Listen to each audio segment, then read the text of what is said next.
ముందుగా అందరికీ నమస్కారం. మేము చైతన్య డీమ్డ్ యూనివర్సిటీ కాలేజ్ నుంచి వచ్చాము. మా రావే ప్రోగ్రాంలో భాగంగా మేము గాజుల మల్కాపురంకి రావడం జరిగింది. ముందుగా మనం రైతులకు ఉండే సమస్యల గురించి తెలుసుకుందాం. ఇప్పుడు రైతులకు ఉండే సమస్యలు ఏంటి?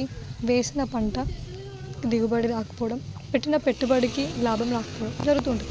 మరి ఇవన్నీ ఎందుకు జరుగుతూ ఉంటాయి? సరే, కాసేపు ఈ విషయాన్ని మనం పక్కన పెట్టి వేరే దాని గురించి మాట్లాడుకుందాం. ఇప్పుడు జనరల్గా మనకి జ్వరం వచ్చింది అని ఆసుపత్రికి వెళ్ళినప్పుడు జ్వరం ట్యాబ్లెట్ ఇవ్వకుండా డాక్టర్ మనకి జలుబు ట్యాబ్లెట్ ఇస్తే జ్వరం తగ్గుతుందా? తగ్గదు.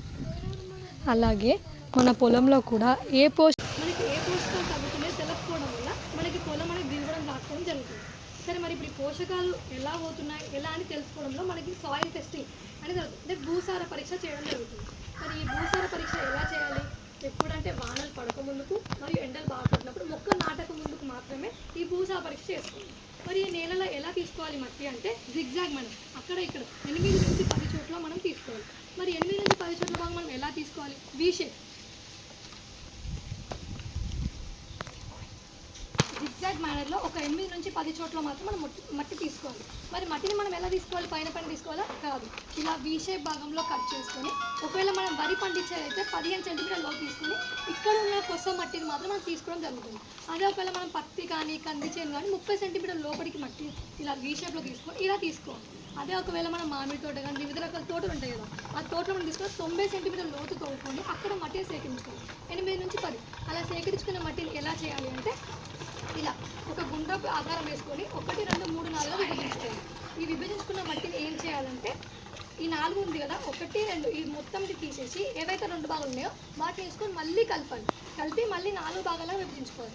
విభజించిన తర్వాత ఏం చేస్తారు? మళ్ళీ 2 భాగాలు తీసుకొని మళ్ళీ 2 భాగాలు తీసుకొని మళ్ళీ కలిపించాలి. ఇలా 500 గ్రాములు వచ్చేంత వరకు మనం చేసుకోవాలి. ఈ 500 గ్రాములు వచ్చిన దాన్ని ఏంటంటే సాయిల్ టెస్ట్ ల్యాబ్కి పంపించాలి. అప్పుడు మన పొలంలో ఏవైతే పోషకాలు తక్కువ ఉన్నాయో అది సాయిల్ టెస్ట్ ల్యాబ్లో చెప్పడం జరుగుతుంది.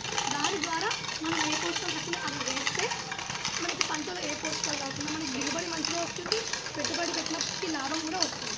సో ఈ సాయిల్ టెస్ట్ చేయడం వల్ల మనకి చాలా మంచిగా పంట వస్తుంది. మరి ఈ మట్టిని పొలం గట్టుల మధ్యలో కానీ తేమగా ఉన్న ప్రదేశాల్లో కానీ అసలు తీసుకోవద్దు. తీసుకున్న మట్టిని మొత్తం ఇలా గుండ్రపు ఆకారంలో వేసుకోవాలి. ఇలా గుండ్రపు ఆకారంలో తీసుకొని ఇలా 4 భాగాల్లో విభజించుకోవాలి. 1, 2, 3, 4 విభజించుకొని ఈ 3ని మరియు 1 ఉన్న భాగాన్ని తీసేయాలి. తీసేసి మళ్ళీ ఈ ఏది 2, 4 ఉన్న భాగాన్ని బాగా కలిపి మళ్ళీ దీన్ని ఒక సర్కిల్గా వేసుకోవాలి.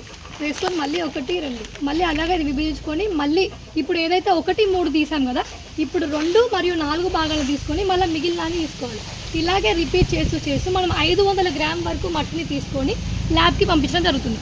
అప్పుడు ఆ ల్యాబ్లో ఏ పోషకాలకు తగ్గాయో చెప్పి వాళ్ళు మనకి అందజేయడం జరుగుతుంది. టెస్ట్ చేయడం వల్ల మనకి చాలా మంచి పంట వస్తుందని చెప్పడానికి నేను ఈరోజు మీ ముందుకు వచ్చాను. ఈ చిన్న అవకాశం ఇచ్చిన ధన్యవాదాలు.